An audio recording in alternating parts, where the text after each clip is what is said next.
దేవుని నామమునకు మహిమ కలుగును గాక. ఉదయకాల సమయంలో మరొక మిషనరీ గురించి మనం తెలుసుకొని దేవుని నామాన్ని మహింపరచుకుందాం. ఈ యొక్క మిషనరీ యొక్క పేరు జోసెఫ్ వాజ్.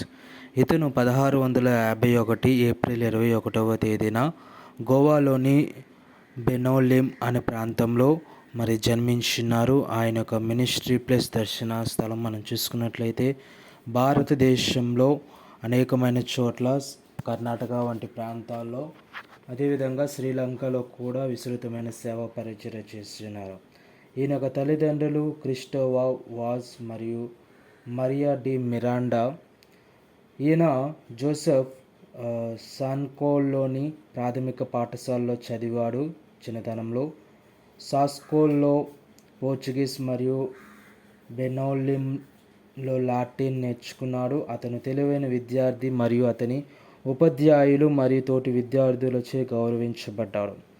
అతడు తన చదువుతో చాలా వేగంగా పురోగతి సాధించాడు. అతని తండ్రి అతన్ని తదుపరి చదువుల కోసం వెల్హా గోవా నగరానికి పంపాలని నిర్ణయించుకున్నాడు. అక్కడ అతను సెయింట్ పాల్ యొక్క జెస్యూట్ కళాశాలలో వాక్చాతుర్యం మరియు మానవీయ శాస్త్రాలలో కోర్సు చేస్తున్నాడు.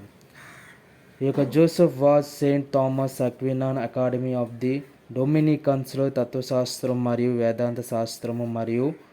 వేదాంత శాస్త్రము మరింత అభ్యసించినాడు. 1675లో బిజాపూర్ మరియు Golconda vicar apostolic Custodio de Pinho ద్వారా వాజ్ గోవా ఆర్చ్ డియోసిస్కు డీకన్గా నియమితుడయ్యాడు.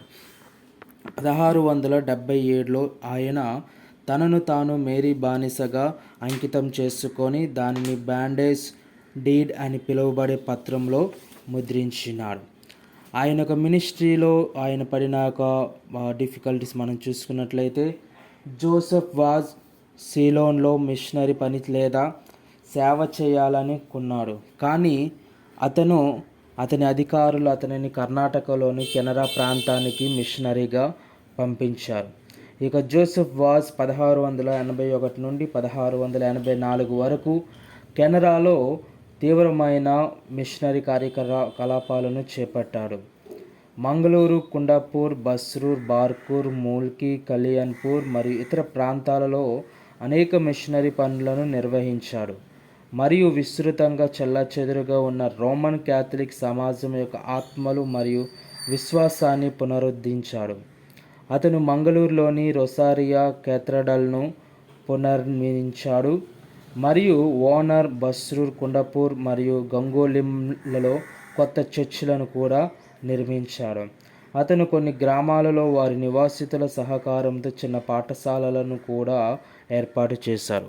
ఈ యొక్క జోసెఫ్ వాజ్ చేసిన అతి ముఖ్యమైన సహకారం కెనరా అంతటా పెద్ద సంఖ్యలో ఇర్మిడేట్స్ స్థాపించాడు. ఇది క్రైస్తవ మతం పట్ల మతపరమైన ఉత్సాహాన్ని సజీవంగా ఉంచడానికి మరియు ప్రోత్సహించడానికి ఎంతో సహాయపడింది.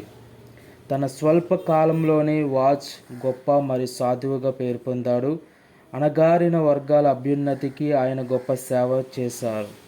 అనేక అద్భుతాలు ఆయనకు ఆపాదించబడ్డాయి. మినిస్ట్రీలో తనకున్న ఒక ఎక్స్పీరియన్స్ మనం చూసుకున్నట్లయితే, తనకున్న ఆశను బట్టి వాజ్ ఏప్రిల్ 1687లో అతను సీలోన్లో పేద బిచ్చగాడిగా దిగాడు. 1658లో 120 మంది క్యాథలిక్ మిషనరీలు సీలోను విడిచిపెట్టారు మరియు చర్చిలు మూసివేయబడ్డాయి లేదా నాశనం చేయబడ్డాయి. 1658 నుండి 1687 వరకు క్యాథలిక్లకు సరైన పూజారి లేరు. జోసెఫ్ వాజ్ సీలోన్ అనగా శ్రీలంకలో అనేకమైన ప్రాంతాలకు తిరిగి విస్తృతమైన సేవ పరిచర్య చేస్తున్నారు. అనేక మార్లు అనారోగ్యానికి, ముఖ్యంగా మసూచి అనే అనారోగ్యానికి కూడా గురి అయినప్పటికీ సేవను వదలకుండా అనేకమైన ప్రాంతాలను ఆయన సందర్శించినారు.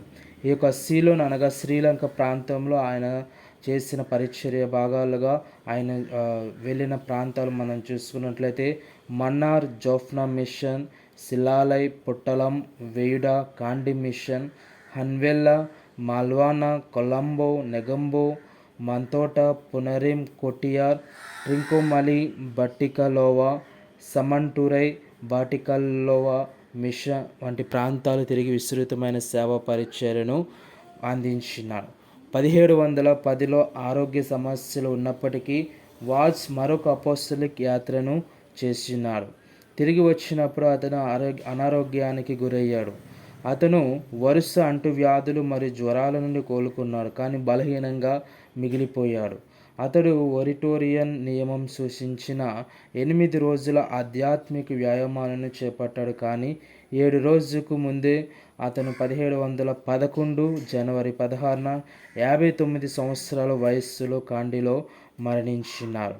జోసెఫ్ వాట్స్ సీలోన్ మిషన్లో 24 సంవత్సరాలు అవిశ్రాంతంగా శ్రమించారు. 70,000 మంది క్యాథలిక్కులు, 15 చర్చిలు మరియు 400 ప్రార్థనా మందిరాలు ఆయన సింగలీస్ మరియు తమిళంలోకి స్థానిక భాషల్లోకి వివిధ ప్రార్థనలు మరియు క్యాటకిజంలోకి అనువదించారు. ఆమేన్.